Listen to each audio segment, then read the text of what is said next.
So here we are at the beginning of the site. So the farthest to the west. Plug will come in, plug off that part of the channel. This will line up with the new channel. You can see here that the channel's been trying to come through.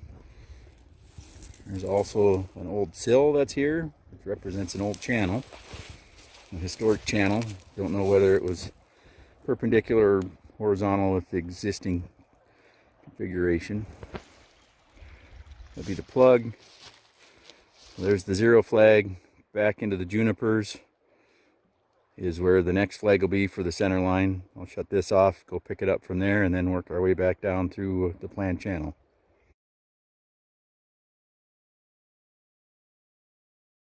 So we've just stepped over a few feet from the zero flag. Looking down, you can see going through the riparian area here, the next couple stakes. You can also see as the river overtops, it's definitely moving a lot of debris in here, so it does line up well with how the river's trying to push when it comes through, rather than kicking off to that side. So walk through and see what we can do here.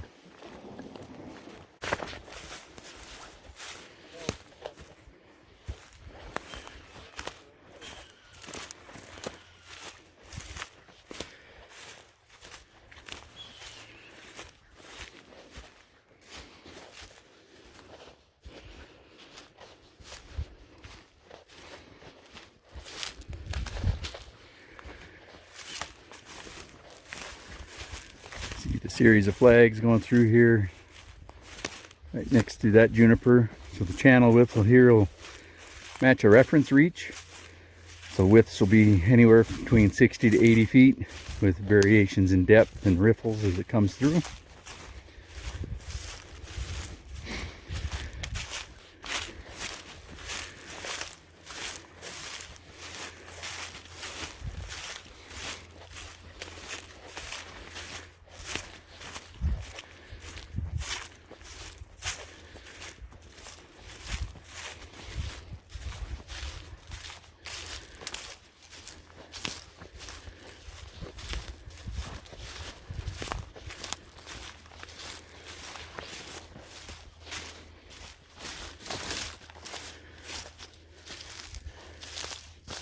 Station 3,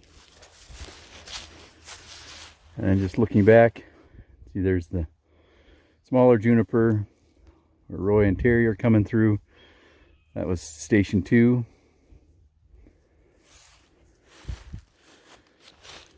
Moving on to the next station.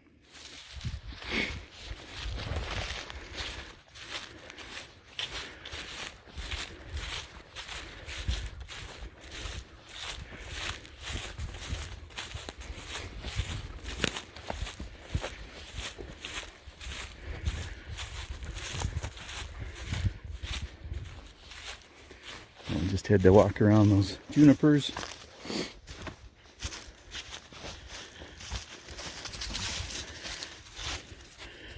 Lines up there.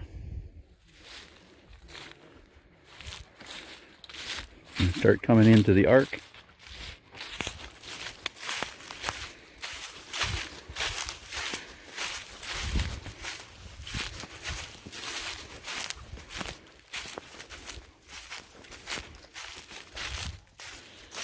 See, there's another one right past that juniper. I'm going to make the bend just to give you a 360 through here.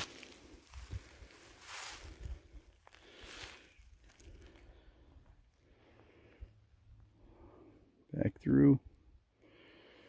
Okay, continuing on. There's the back one.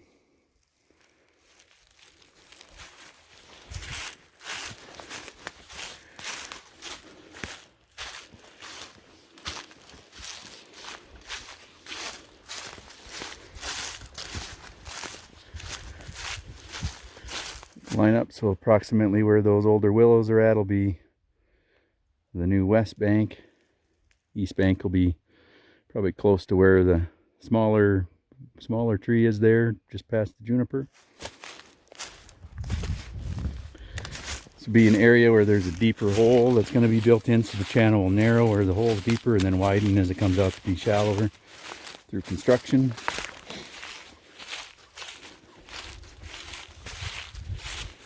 During construction, the water will continue to go through that existing channel, and then they'll bypass it down here. See, we're getting back out to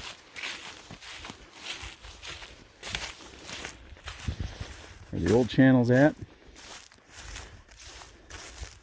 Station 6. Just another quick look back. See that arc coming through.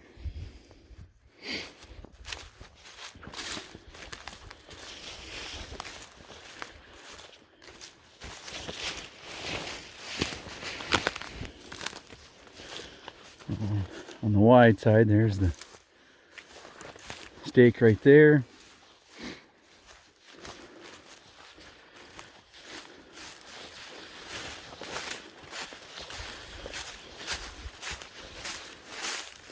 So it would follow that older bank there.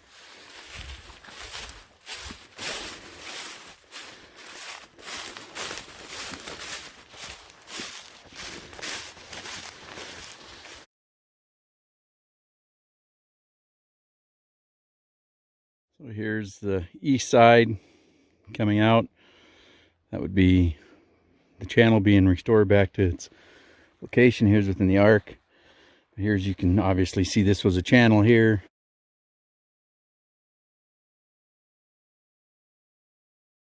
So here's where the plug comes. You can see the flag for 0 up by the cottonwood up the bank. So that'd be plugged off. So we'll walk down. It'll become partially filled, left with wetland cells. So it won't be filled up to the bank. Won't be much fill that would even come up on the terrace. Most of it would be channel fill to take what material was there and then turn this into a wetland floodplain. So walk down there so you can see what that looks like.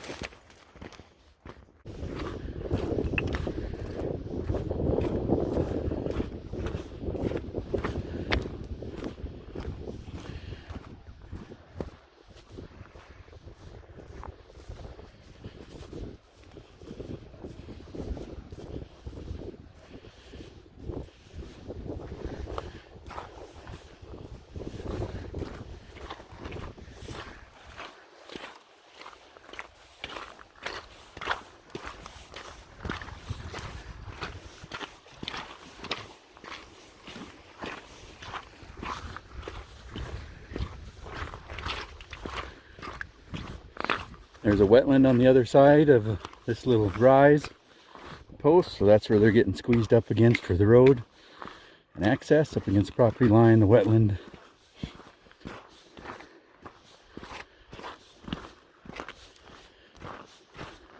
So they would prefer not to use the alternative of bringing in large rock and sloping this entire bank to maintain that road, which then leaves the bridge misaligned with the existing channel.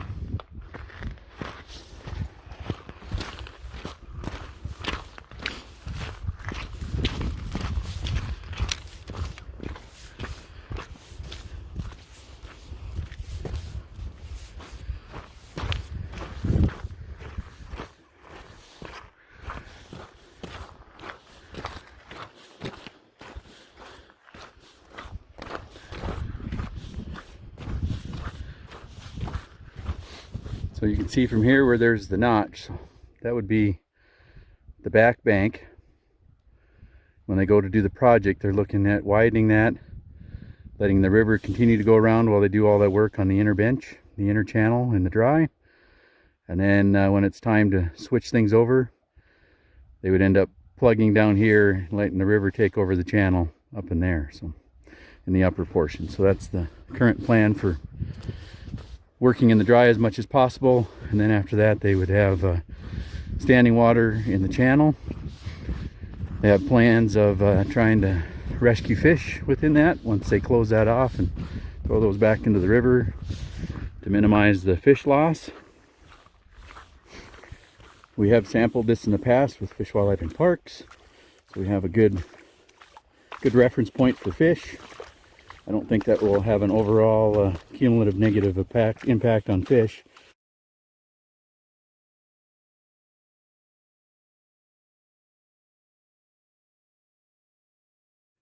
So this is looking downstream to where the bypass channel during construction would end up going, capturing back into this older channel. So turning back, looking back to the west, back to where the vehicles are at.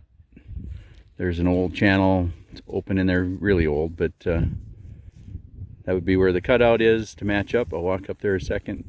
That's the bank from where the 60s was, where that small cottonwood is and the bank. There's some riprap there you'll see as I walk back to the top. So here's the bypass channel. This would be a temporary construction. Estimated time 2 to 3 weeks that this would be open. It'd be only as wide as it would need to meet the capacity of the river at the time. So it wouldn't be like a channel configuration. Basically a weir just to pass the water for the time.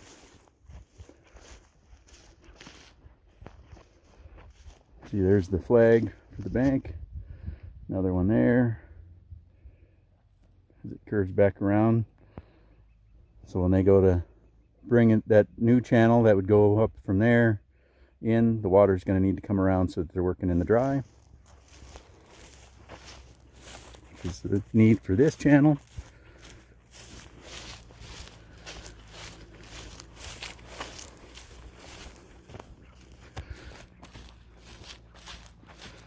And I'm working on this bench. So that channel that's right there, it's too close to the project site. That'll be where the bank and the wood is put in.